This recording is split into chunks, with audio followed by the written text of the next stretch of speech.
bom dia, boa tarde, boa noite. Falaremos agora sobre os grupos funcionais. Tá? O que são grupos funcionais? É um conjunto de compostos que apresentam propriedades químicas semelhantes.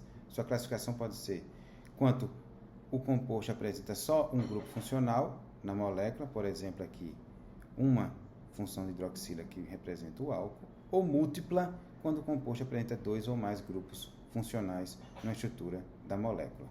Mista, quando o composto apresenta dois ou mais grupos funcionais diferentes na estrutura de sua molécula. Tá? O primeiro grupo funcional que nós vamos falar são os hidrocarbonetos.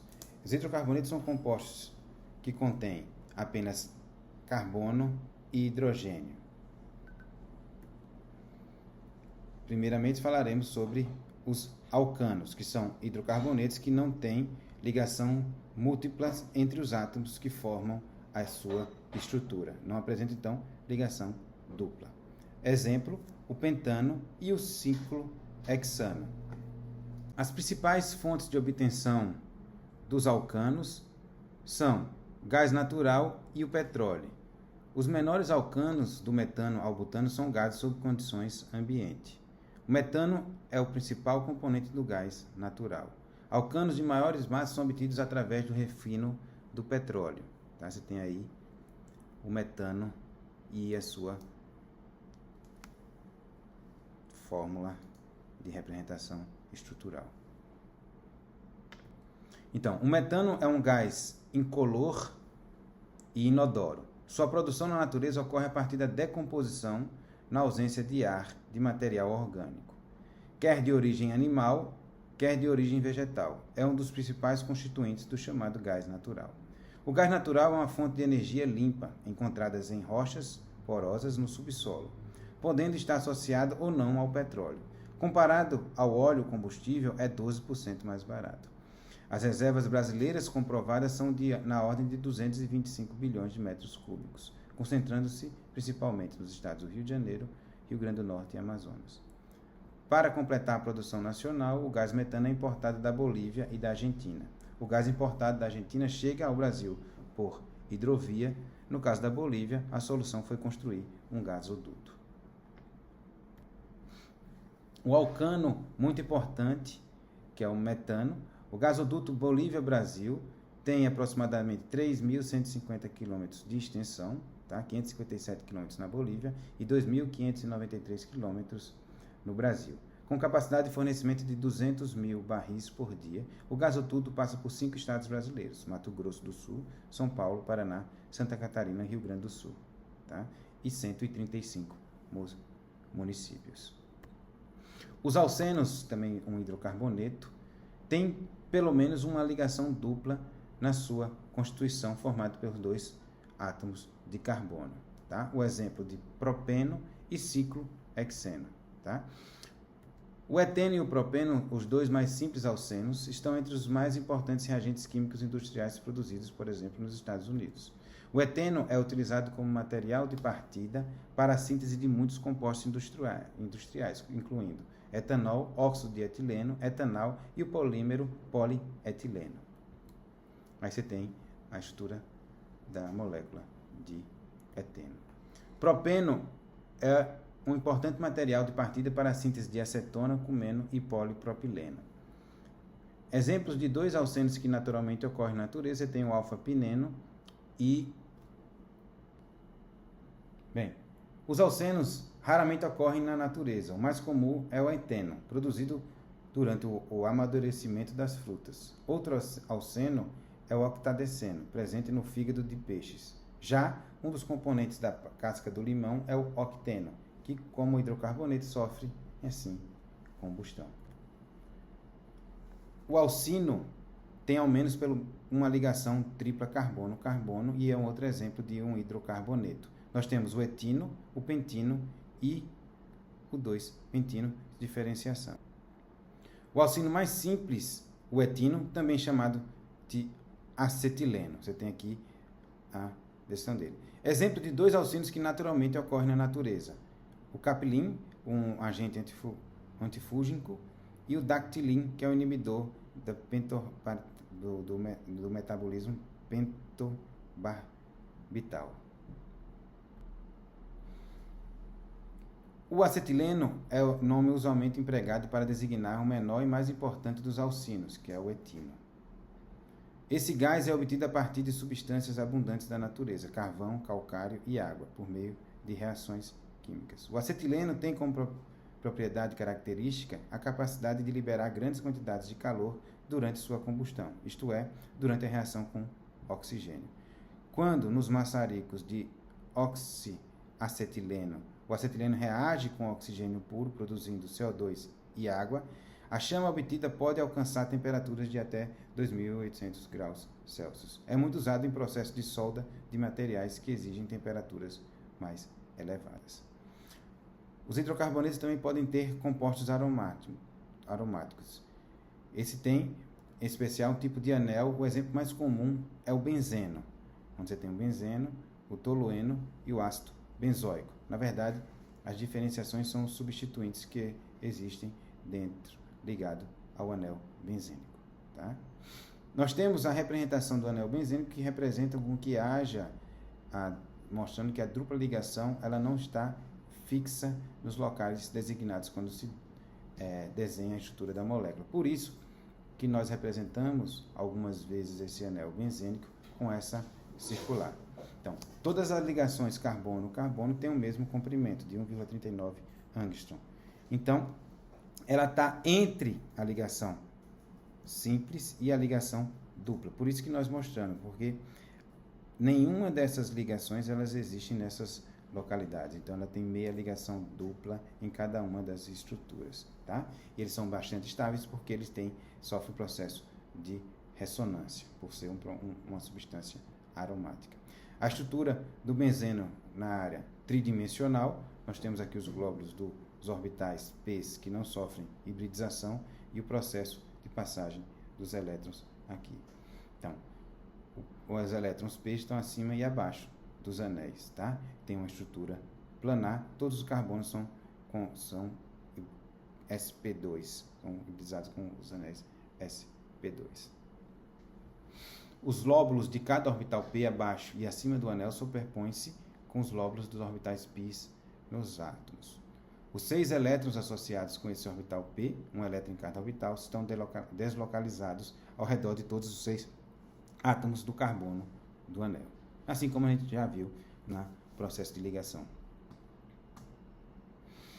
Os hidrocarbonetos que apresentam pelo menos um anel benzênico ou aromático, até recentemente o benzeno era usado como solvente orgânico. Porém, hoje sabemos que ele é uma substância perigosa, mesmo em baixas concentrações e em curtos períodos de exposição. A inalação de benzeno causa náusea, podendo provocar parada respiratória e cardíaca.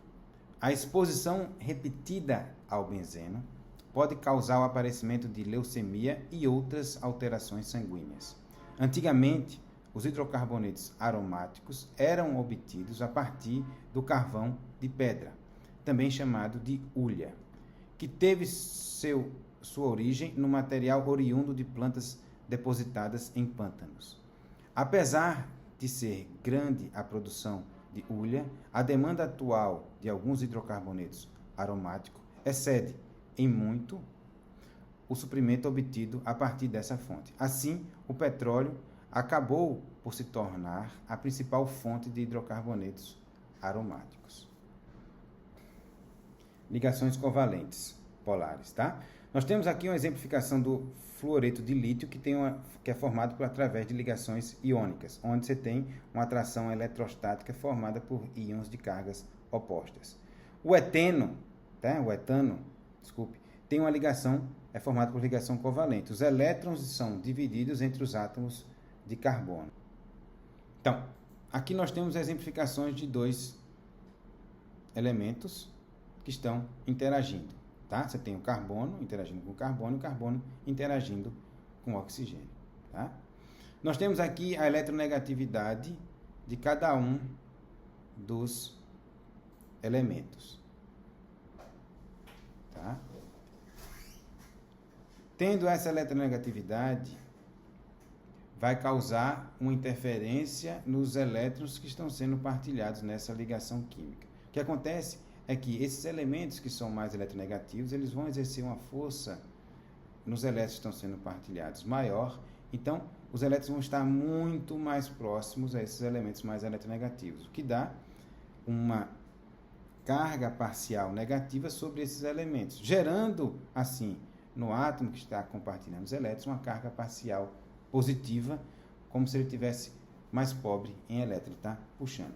O que não ocorre, por exemplo, nessas interações que tem as interações homonucleares. Então, você tem uma divisão por igual dos elétrons nessa ligação que nós chamamos de ligação, então, polar, apolar, tá?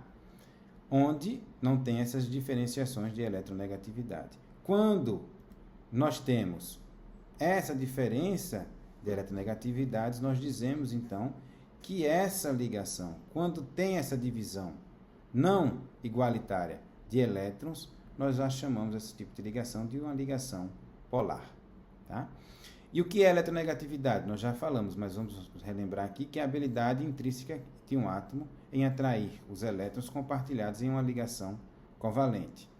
Eletronegatividades são baseadas em uma escala arbitrária, tendo o flúor como elemento mais eletronegativo, com numeração 4, e o césio com menor 0,7. Tá? E aqui nós temos o crescimento de acordo com as suas posições na tabela periódica. Então, quanto menor a quantidade de elétrons que nós temos na camada de valência, menor a sua eletronegatividade, e quanto menor o raio, maior a sua. Quanto menor o raio, maior é a sua eletronegatividade. Tá? Então, nós temos exemplificações de ligações covalentes polares. A ligação entre o carbono e o nitrogênio, você tem diferenciações de eletronegatividade, tá? Onde vai estar, os elétrons estão mais dispostos ao nitrogênio. O carbono e o cloro, a mesma coisa. Já com o hidrogênio e o carbono, os elétrons vão estar muito mais dispostos ao carbono. E entre o silício e o carbono, os elétrons vão estar muito mais próximos, assim, ao carbono. Diferenciando, então, nós vimos que existem ligações polares, onde você tem ligações formadas entre indivíduos de diferentes polaridades. Mas agora nós vamos introduzir o conceito de moléculas polares e apolares. Nós vamos calcular, então, seu momento de dipolo, que é a distância entre as cargas multiplicado pela carga existente. Aí você tem uma regra, você tem μ é igual a R vezes Q da carga. O momento de dipolo são expressos em debs, onde um deb é igual a 3,36 vezes 10 a menos 30 coulomb por metro na unidade do sistema internacional. Mas esses cálculos não vão ser necessários. O que nós vamos aprender aqui é que, para que a gente possa definir uma molécula, ou a estrutura da molécula, como ela sendo polar ou apolar, é que nós vamos aprender agora a somar os vetores resultantes. Caso haja um resultado onde tenha um vetor resultante, nós dizemos então que ela tem uma molécula, nós temos uma molécula polar, tá? Ou quando tem negativa, é quando nós dizemos então que a molécula é apolar. Então, mesmo uma molécula que esteja ligada, tá? E tenha ligações polares, ela pode ao final ser uma molécula apolar. Moléculas contendo ligações polares não são necessariamente como um todo polar. Por exemplo, o BF3, onde você tem a soma resultante dos vetores igual a zero. Visto que ela tem uma estrutura trigonal plana, aqui o vetor resultante daqui vai ser igual a zero. Então, o seu momento dipolar do BF3 é igual a zero, então sendo uma substância apolar. A mesma coisa acontece com tetracloreto de carbono, onde você tem os vetores resultantes sendo anulados e nós temos o momento de dipolo igual a zero, tendo então esse tetracloreto de carbono uma molécula apolar. Então você tem aqui os momentos de dipolo de algumas determinadas moléculas. Nós temos aqui o dipolo de substâncias formadas por ligações iônicas e as outras e as diferenciações pelo seu momento de dipolo. Nós temos aqui o metano, que tem substâncias apolares, tá? Aí você tem aqui um dipolo das variadas, por exemplo, o metano com os halogênios. Então, quanto maior os halogênios que estão ligados, menor é o seu momento de dipolo, tá? Você tem o tetacloreto e o metano que não tem. Eles são apolares. Momento de dipolo em alcenos, em diferentes compostos, sendo ele cis ou trans. O momento de dipolo de substâncias cis, como eles estão direcionados a uma mesma direção, eles têm momento de dipolo resultante e eles são substâncias polares, tá? A substância trans, ela não tem momento dipolar, então elas são substâncias apolares. Então, propriedades físicas de alguns isômeros cis e trans, tá? Isso pode causar diferentes estruturas, tá vendo? Ó, o cis, tá? Com o trans, então, ponto de ebulição mais altos por existirem esses momentos dipolares. Vocês sabem que viram interações intermoleculares que se diferenciam através desses momentos de dipolo, tá? Que tem o cis e o trans. Nós vamos entrar agora em outros grupos funcionais que estão ligados aqui, como com os hidrocarbonetos. Então, você tem o metano, e o seu grupamento é metil, etano, etil, propano, propil, butano, butil. Você tem outros diferentes que podem ser colocados, tá? Mas quando uma forma geral de representação dos grupamentos de hidrocarbonetos ligados às funções, nós representamos a maioria das vezes, de forma geral, com alcano utilizando a letra R ligado ao H, que vai representar que ele está ligado a hidrocarbonetos, tá? Grupos fenilas e benzila. Grupo fenila, tá? E o grupamento benzila aqui representado. Eles só diferenciam pela substituição de um hidrocarboneto, tá? No final, aqui é o grupamento fenila e aqui o grupamento benzila. Bem, apresentando aqui o primeiro grupo funcional, nós teremos então os aletos de alquila ou haloalcanos. Esse grupo funcional ele é formado por hidrocarbonetos que estão ligados a elementos que fazem parte do grupo dos halogênios, tá? Da família 7A. O esqueleto dele ele é representado pelo grupamento de hidrocarbonetos, representados aqui pela letra R e X, onde esse X eles representam os elementos que fazem parte da grupo da família 7A, ou da coluna 17 da tabela periódica. Nós temos aqui como exemplo um haloalcano formado com cloro, bromo e iodo. Nós podemos representá-los como uns haloalcanos ou aletos de alquilas primários, onde o carbono que está diretamente ligado a esses halogênios, ele está ligado também a apenas um carbono. Tá? E aqui ele está representado, está ligado apenas a um carbono. Ou um aleto de alquila secundário, quando ele está ligado diretamente ao carbono que está diretamente ligado ao halogênio, ele tem ligado a ele 2 átomos de carbono. E também o haloalcano terciário, quando esse mesmo carbono ligado o elemento dos halogênios, ele está ligado a 3 carbonos. Falaremos agora do grupo funcional, que é um grupo funcional bastante conhecido, que são os álcoois.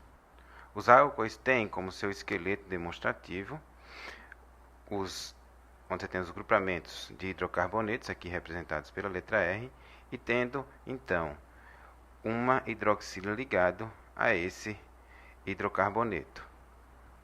Nós temos como exemplo o metanol, que é um hidrocarboneto também primário, onde você tem ligado apenas um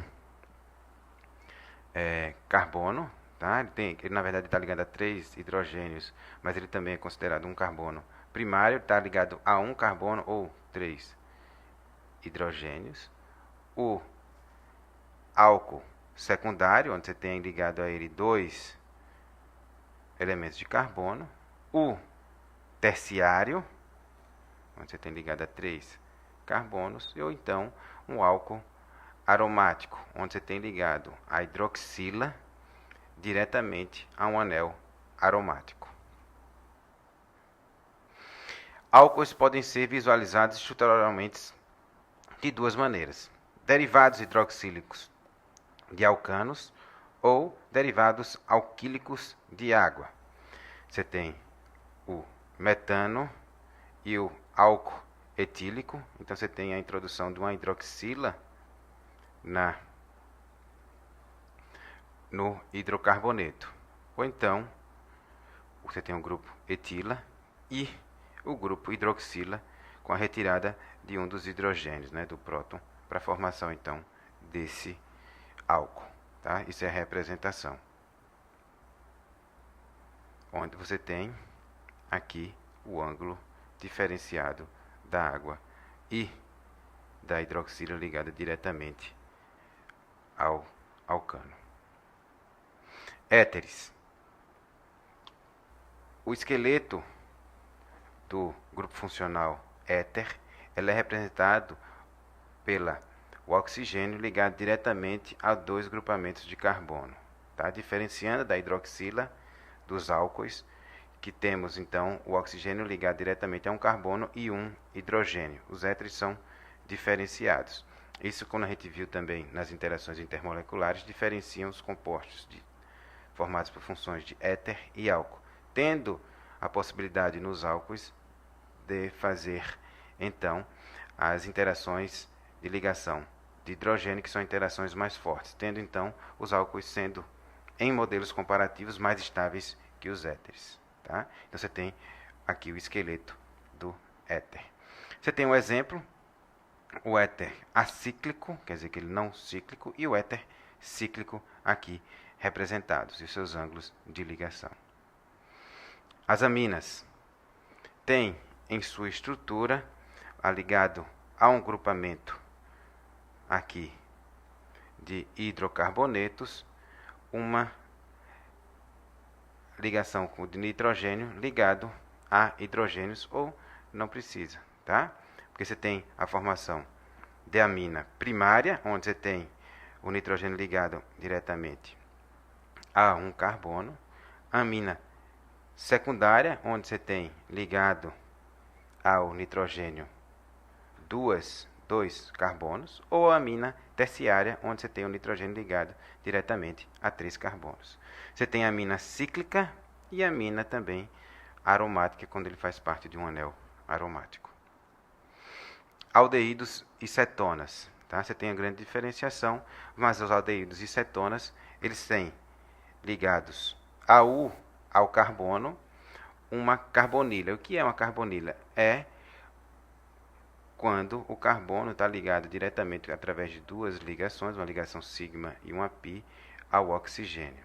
A diferenciação entre um aldeído e cetona é que o carbono que está diretamente ligado à carbonila, ao oxigênio, nos aldeídos ele tem ligado a ele um hidrogênio. Na cetona ele tem ligado a esse carbono 2 carbonos. Tá? Então, você tem um aldeído e uma cetona. E você pode obter essas funções num composto que a gente chama de composto misto, onde você podem ter diferentes funções. A cetona, tá? Quando nós temos representados essa função aqui, demonstrada numa cadeira de substâncias, quando nós não utilizamos o hidrogênio para representar, ele significa que ele tem um CH3 aqui. Quando nós representamos o hidrogênio, nós colocamos sempre aqui o elemento hidrogênio, que representa que ele tem o hidrogênio. Os aldeídos e cetonas têm um arranjo trigonal plano de grupo ao redor do átomo de carbono carbonílico. Tá? Você tem aí 121 graus devido à sua hibridização. Ácidos carboxílicos, ésteres e amidas. São todos formados e derivados aqui do ácido carboxílico. Aqui o ácido carboxílico é a junção da função álcool com a função aldeído e cetona, e a formação então aqui desse ácido carboxílico, que ele é formado pela carbonila e uma hidroxila ligada diretamente ao mesmo carbono. Tá? E os outros são derivados. Nós temos o éster, no qual nós temos uma diferenciação da ligação desse hidrogênio por um grupamento alquila, quer dizer, hidrocarboneto. O aleto ácido, onde nós temos a diferenciação e a troca desse grupamento hidroxila por um aleto. Uma amida, no qual nós temos a troca da hidroxila pela amina ligada diretamente ao carbono. Tá? E o ácido anidrido, onde nós temos juntamente a formação de duas carbonilas interligadas por um grupamento de oxigênio aqui. Então, esses são os esqueletos de diferenciação dessas funções químicas. Tá? E nós temos também a nitrila, que nada mais é do que o carbono ligado através de uma ligação tripla ao nitrogênio. Isso aqui temos no grupamento alquila. Você tem acetonitrila, tá? Um solvente bastante utilizado na química, o acrilonitrila e o benzocarbonitrila, tá? Que é o benzonitrila. Então, esses são os sumários de importantes famílias de compostos. Tá? Você tem todos eles aqui representados.